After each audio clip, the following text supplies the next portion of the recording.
Hey, everybody. Welcome to another episode of Art of the Game. And Woody, what are we talking about today? Oh, we are talking about how to introduce your look. I'll try this again. How to introduce new players to the game. Leave that in. We got to keep that. Yes. Yeah, it makes us more relatable, Marks. Of course. Yeah, I'm so relatable. Yep. And yeah, we absolutely did not record these in succession. I wear this every week. So anyways. Yeah, every day. Yeah, exactly. I actually do have 3 of these shirts. Yeah. Well, introducing new players actually, I think, is really, really important, because one of the things you always have to be doing when you're running a game is you always have to have an eye for recruitment and finding new players to bring in, because people will eventually leave, right? And so, like, I think your ideal sweet spot is going to be about 5 players is really a good spot, or maybe 4. But if you only have 4 players, then you eventually drop down to 3, then you only drop down to 2, and you kind of like suddenly you don't have a campaign anymore, right? And so knowing how to introduce new people to RPGs and getting them excited and having a good time and wanting to continue is an important step of the process, because you don't always have access to experienced people. Mm-hmm. And so it's like, how do you teach the game? So you're talking about to a new player who hasn't necessarily played TTRPGs in general, right? And yes, and you're also bringing them into an existing campaign, and so they're not going to be starting out with first level characters most likely, and that's I know some GMs do that, I suppose, but like they're certain, like what do you do in this case, and so that's really an important thing to address. Go ahead, Greg. Yeah. I actually have a starter campaign I use. I brought it up in another video we did maybe 10 minutes ago. Whereas it's you go to a knockoff of a Disney park, and the park comes alive. There's zombies and all the animatronics come alive, and it's just like a goofy thing, right? And I actually pre-make the characters with pre-made personalities so that they can pick the personality that they think they could have fun with, and it just kind of gets them out of their shell to see, oh, this is what role playing is, That for me has been the bet, but again, that's like a one-shot thing you do, right? It's not like a campaign, introduced to a new campaign. I actually think introducing a new person to a long campaign is not easy. I think it's especially for a game like D&D 5e, it's easier than it used to be for 3.5 and stuff, but it still is not an easy task in my opinion. In my experience, it's been hard to introduce new players to a new campaign and get really into it. Actors notwithstanding, because they're just kind of used to it anyway. But just normal people. I don't know. It's really tough, because even D&D, if you're starting off like say level 8 and you never played it before, that's really rough. It seems overwhelming. Yeah. Even though it's not, there's a lot of games that are harder. It's like a lot of chains and choices they have to make. So a pre-generated character could help with that. And also when they're in the campaign, you got to do a good job. I think you have 2 things you need to do besides the rules: is the character dynamics. You need to make sure the other players are welcoming to the new player, because sometimes they get a click and they feel like, well, what's this new person in here for? And that makes the other person feel kind of left out. And then also don't ever, like we were talking about with D&D, I would never put like a level 1 new person in there versus level 8, whatever, even 5. Because it's like, then they really feel useless, and that does not feel, it does not empower them. Match levels? Yeah, don't ever do that. Well, I've seen it before. Don't do that. So I know a guy who's was trying to solve the problem of like people torpedoing the characters, they don't like them, and he wanted to keep these characters going, and so he just had a rule where you die, you start over at level 1, and it doesn't matter where the campaign is. And he's like, well, you level up pretty fast, and I'm just like, okay, well, goodbye. If my character dies, I won't play if you do that. Yeah. But like, well, so as far as like introducing people, so for me, almost every time I've introduced somebody into RPGs, they've come into an existing campaign. Interesting. It's very rare when I'm introducing a brand new player at level 1 to a game that's just started, right? The only time that kind of really comes up is when you're teaching a system to somebody, and you tend to sometimes have a situation where like these 3 people over here know the system and this one person doesn't. So it's kind of like having a brand new player. But it typically, when I'm bringing people into the group, they're joining an existing campaign that's already been going for a while. And so that's interesting. That's the exact opposite of me. I almost never bring someone into an existing campaign. Well, the thing is, always like you have to keep recruiting players, right? And if somebody steps away, you now have a gap. But your campaign isn't going to end because one person left. Yeah. Let me say it different. I almost never introduce new players to an existing campaign. I've never had that actually happen, I think, now I think about it. But I could see why you would, because you do long-running campaigns. yeah, you kind of have to. But again, it kind of gets into the kind of category of like reading the room, like we were talking about in the last episode, where if this person you've got is like they played lots of board games or they played lots of Magic or video games, they're probably going to integrate pretty smoothly because they're used to the complexity. If they're not, then it could be difficult. And so like you have to suggest to them what to play. You have to pick a character that's the party needs, help them make the character, potentially, as you said, make it for them. But you probably wouldn't give this brand new player a wizard or a cleric. No. Or if you did play a wizard, them. Exactly. or maybe like curate the spells for them for interest of simplicity, right? Either have them play a fighter, have them play a rogue, something relatively simple. Or if the person's like into animals, like barbarian. my wife, barbarian, right? Or my wife's into animals, so maybe a ranger would be good for her because she can have an animal companion, and and then if you're coming in with higher level, you also have to consider like, do they have any extra gear, and like you have to figure out what to hand out, and but these aren't insurmountable problems. It's just a question of like maybe the extra gear that you just arrange for them to get something in the course of the story, and you eat part of that being how to ease them in. But the simpler characters where they're a little bit more hack and slashy are usually a lot better for a first time player. Yeah. One thing I've done once before, and it worked out really well, so I don't know why I didn't do it well, because it's awkward, is you can actually do a one-on-one introduction session with the person, especially if they're coming to an existing campaign. It's almost like you're building a mini backstory for them as a little quick one-on-one session. I've totally done that before. Yeah, and I think that helps a lot because it gets them used to their character. They don't feel bad for asking you questions, because I think a lot of people feel bad for slowing down the game by asking questions, and I think that's a really good way to do it. Or even just you can introduce them with other people, but let's say act like it's a backstory or something. I don't know. It's a hard problem for sure. Well, I guess I did do that not too long ago in Call of Cthulhu, at least for one game with Kat, who had never played a role-playing game before, and she joined in. So I think, so what I did with her was I met with her online for about an hour, I had a character that already existed, so we just decided to use that character because we had mentioned the character before, and so she didn't have to like do a lot of character creation process. I just went over the character and said, "Well, this is what this means. This is what this means," and you roll this, and had her do a few practice rolls and stuff, and I felt like that went pretty well overall. So, Call of Cthulhu is pretty easy too, which helps. Yeah, the easier the system, the better. So it also has a lot of similarities I've noticed to the Palladium system as well, which I kind of like, where the skills Palladium are was D100. Well, they use combat's D20 based, so it's very similar to D&D, but it uses percentiles for skills. Okay. So it's like, oh, neat, somebody's doing that. But as far as like how to introduce them to the rules, again, it's like getting back to like what's the bare minimum they need to know, and I think like it again, like it's harder to introduce people to a more complicated game versus something simpler like 5e, right? But I guess if you're playing the complicated one, you got to go for it.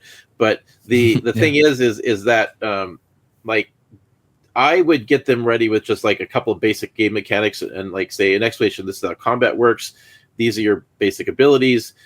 Everything should be clearly delineated on the sheet. And like when I generate pre-gen characters for my game, I like to make sure that the class features are described in the document I hand out, so that there isn't they don't have to go look somewhere else, right?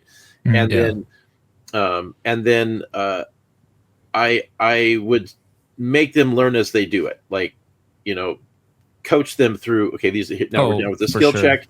This is the skill check that's appropriate for this situation, and the other players are preferably that hopefully that, they're not going to be a bunch of d-bags, but like they're going to help as well, right?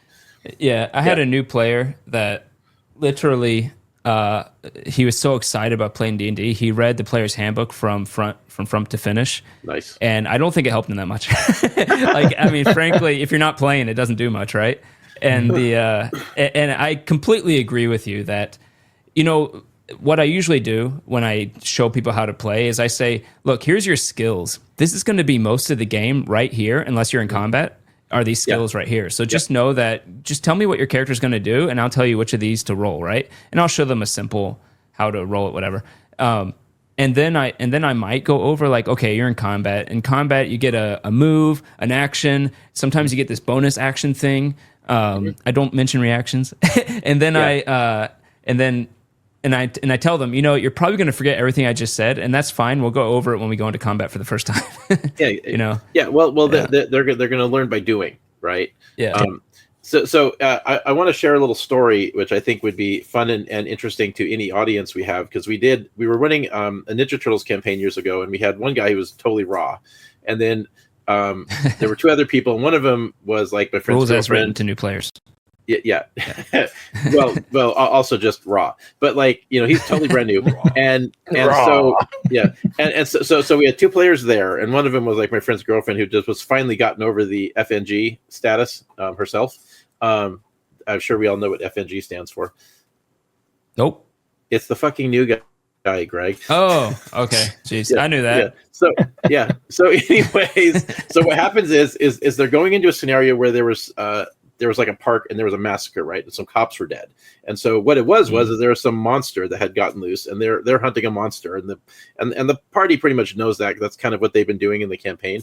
But some cops walked into this horrible thing, right? So they know the monster's there, and then the one player who's a noob immediately goes, "Oh, cool, guns!" Because there's guns on the ground. So I'm going to go steal, from the cops. And the other two immediately go, "Okay, here we go." And they stood back intentionally and let him walk in, knowing that he was walking into a trap, and didn't say a word.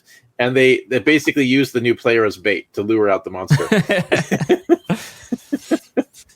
And that's actually fine, as long as they, it's not going to kill them, whatever. Well, he would have died. I went easy and let it be like, okay, the creature comes in, slits your neck, you're now bleeding out. They had a chance to save the character because I wanted to learn a lesson, right? And so that is one of the things. Like, as a GM, I could have stepped in and said something, but like, I had no intention of killing this guy's character, but I also wanted to like, you have to learn the ropes, and you have to learn that it's not a video game. And so I kind of allowed that to happen, and admittedly, I thought it was kind of funny because but the guy, he didn't forget that lesson. I will tell you that. Yeah. So what have we got here? One, don't try to explain the entire game to them. It'll never work. Definitely. Give them as little as they need to know to get started, and let them learn. Sometimes do a solo mission or an introduction mission with them can help a lot. Particularly when you're bringing somebody into an existing campaign already in progress. And I think you'll agree. I think you'll agree with this. If you can, start a new campaign with a new person. But if you can't, which is very often the case, you have to do the other things we talked about.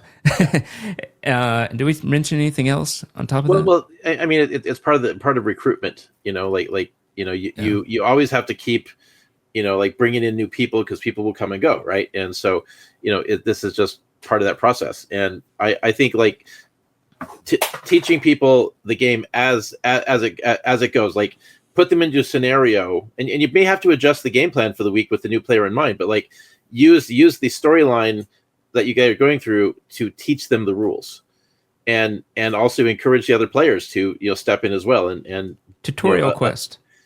Sorry, what was that? Tutorial quest. Yeah. Exactly, but like the other players will coach, and they'll keep an eye out. And, I mean, they definitely should be. I mean, essentially, I kind of like refer to it. I know this is totally terrible, but somebody's like, okay, you got to keep an eye on the special needs kid, right? It's like, I know it sounds horrible, but they do have some special needs at the beginning. Because yes, they do. They do. Yeah, and so it. I know. I'm gonna get canceled. Leave a comment what you think about that. Opinions expressed are not necessarily Cabot Crossing, but it is like you got a new player, like they're going to make some really boneheaded mistakes in the beginning, and so it's good if they're part of a team, right? And they'll find their place in it, but like they need to learn by doing, because you're not going to give them you're not going to explain the game and they're going to memorize it. They need to do it and experience it, and eventually they're suddenly you'll find, they suddenly are now a seasoned player, and they're figuring it out. That just reminded me of one thing I also always tell new players, that a natural 1 is sometimes just as fun as a natural 20. That you don't necessarily need to always do well. You don't feel bad when you completely fumble something. In fact, when you completely fumble something, make a joke out of it, make it something interesting, like make it actually fun, right? Don't think, oh, you failed, move on. It's like, no, oh, I take out my sword and it flies on my hand and boing against the wall or something like that. Totally.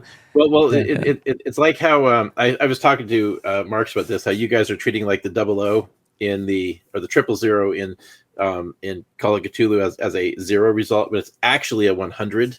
And so I'm like, oh, okay, well, this is backwards. But anyways, so it's kind of we funny. did it one time. well, it wasn't just one time. But I've been listening to your show. But I know that like in Palladium, it's definitely a 100 because of how that skill system is laid out. But well, it's 1 to 100. It's a 1d100. So yeah. But you talking about double lot, or they're both 0? Yeah. Oh. But it's kind of funny when you've got one of those situations come up with a new player, because like I remember again, my friend Jeff, he's like, yes, I got it all 0s. That's cool, right? And like everybody's quiet at the table. Like, nope, that's not what that means. And it is cool. It is cool, but it's not cool for the reason you're thinking. The way you want. Yeah, no, but it is. I wouldn't give terrible consequences to a brand new player right off the bat, but it is. Oh, that's definitely one. But those sorts of things are memorable, and you definitely want those memorable moments. You certainly can't orchestrate them, but if they happen to the new player, I'd play it up a little bit. To kind of you want to build that emotional investment in the story and the experience. And this is a little obvious, but make sure they really play a character that you think they'll really enjoy, even if it's a bit much like their own personality, like something where they can actually shine and bring themselves out, because otherwise they're going to be very nervous playing a character that they're not equipped. Like if they're usually a bubbly, happy-go-lucky type person, and you're given to play a grim ranger who's been scarred by the world, whose parents, of course, died from orcs. Then they're going to struggle with that. They were murdered by orcs in an alley. Right. In a back alley. Right. Under the pale moonlight. Yeah, exactly. Yeah. But I mean, like, they should be allowed to inject their own personality and their own characterization into it. Well, because sometimes you have someone who's bubbly but really wants to play opposite. So if they do that, that's cool. But let them. Yeah, let them. Yeah. And again, like I cannot emphasize enough. I think it's like looking at your bullet points for this. Do not make the brand new player who's never played before play something complicated like a wizard. Yeah, never. Never know. Absolutely. Or a cyber knight. Which if you're talking about characters from Palladium. I think we had like 6 bullet points there. But I always play Cyber Knights. It's my favorite character. Yeah, I always cyber at night. Yeah. Well, the Cyber Knight is this character in this post-apocalyptic setting of Rifts, Greg, which you maybe we'll run that for you someday. And they are basically a psychic knight that they use a magic ritual that they learn to bond metal to their body, like cybernetic armor, and they have this martial arts technique that they do where they can you kind of like you use their chi to sense the presence of technology and influence sensors. So like they kind of deflect sensors off themselves. So they have it's kind of fun. They're kind of like a psychic martial artist class. They also have psi blades, so like Jedis a little bit too. Yes. Well, we can't overlook that. They can create the psi sword. Yeah. So it is a cool character. But I was about to say the SS sword, but no, it would be a PS. But it's an example of one of those things where like as a class, even though it's a fighter based class and it's pretty straightforward, as they level up, they get other abilities which kind of add on complexities for a brand new player, which you might want to avoid. So I find, like you said, fighter, barbarian, ranger, even rogue isn't too bad. Though you do have to understand action economy a little bit more with Rogue, but it's usually fine. Yeah. What else is good classes to start? Maybe even Warlock, to be honest. I mean, they're not too. You just have your thing you do. I would say so. Yeah. I mean, if you're dealing with like a D&D character, I think Warlock would actually be a pretty easy spellcaster to introduce somebody with, because they get a lot more abilities that are unlimited use. Yeah, and they don't have as many choices. Right. Wizard is definitely the worst. Don't start with a wizard. Well, it's about minimizing, like you said, minimizing choices, because they're going to be overwhelmed and not know what to get. So. And I actually would advise, actually, if we're just looking at the D&D structure, or say, just D&D, don't have them pick feats for this first character, and maybe just focus on stat points, because it's a simpler choice. If you're doing it's good, by the way. Usually stat points are as good or better than picking a feat a lot of times, but feats are more fun. If you're playing Pathfinder, where it's all feats all the time, don't be afraid to make the choices for them, and because they can always retire this character and play a character they want to play later once they've got their feet wet. They're not married to this character, especially Pathfinder, where it's like if you make a wrong feat choice, you screw your character over. It's like, no, you have to go down this feat path. Nah, I mean, because you can always retrain. People do that all the time. Oh yeah, of course. I'm just saying, if you pick random feats in Pathfinder, your character is going to be pretty lame. Or if you don't get like the weapon focus, the weapon specialization, the critical focus, because I'm using rapiers, it's well. I mean, I think good game design, you should be able to pick any combination of abilities, ideally. I agree. I agree. It's what I was trying to do with my RPG. It's part of the reason why I no feat chain will ever go past 3, right? It's not going to be any like crazy stuff that goes so nuts that you don't even know what you're doing anymore, right? And do you separate feats from attribute gains or no? Well, I mean, we'll use the perk system. So, like, you use perks to buy special abilities, so you can buy stat points or special abilities. Oh, that's right. I remember that now. You talked about that. Yeah, I like that so much better. But it's like, it's still like a complexity, though, for a brand new player. And so, again, like, even in something where I've deliberately made it simpler, you should still, actually something that we've done in the past, which has been very successful, is to have the other players make suggestions to this person, too. And that's also not a bad way to go, particularly if you're having them make the character themselves. It also depends on the person. I find when the players kind of gang up and say like, here's what you should do, here's what you do. It actually has a negative effect sometimes, depending on the person. Yeah, very true. Yeah. But it sounds like pre-gen character could be, if you have a really brand new player, I would, because then if you pre-generate the character, you also, as a GM, know everything about that character, so you can help them out a lot easier too. Yeah. Oh no, I completely agree with you. I mean, it kind of, again, it's like, it depends on who the person is. Some people, as Greg said, they like, I'm going to read the book cover to cover. They may not understand everything, but at least they know how to make a character. And they're gonna. They're like, I'm a halfling barbarian. That's good, right? Yeah. Yeah. No, you know what? I love that shit. That is like, I like it when a character defies like conventional wisdom. Yeah. Because like every. I actually want to play halfling barbarian. I did a kobold barbarian. That was so fun. Well, like there should never be a thing called a bad build. Like anything any choice you make should lead to a good character. And that's what I don't like about Pathfinder. And 5e fixes it a little bit, but it still has that issue a bit. I think the perk system helps that, where you can it's hard to make a bad character, right? But, well, that was the point. But in actuality, like even the guy that's min-maxed his character to the 9s, he's got this super character, and that also is not necessarily a good thing, because that character is now, at least like that player isn't a generalist. They only do one thing well. Rangers fall into that problem a lot of times, where it's just like, I shoot well. But that's also not, and that's, again, this is the topic that I would want to talk about, but like this idea of game balance being based upon everybody being a good fighter, I think is wrong. I think there should be characters who are better fighters than others. Like there used to be this idea of who's protecting the party, right? Like you know, having your front man for the team who's out there, you know, able to take the hits is an important role, and not everybody should be able to do that.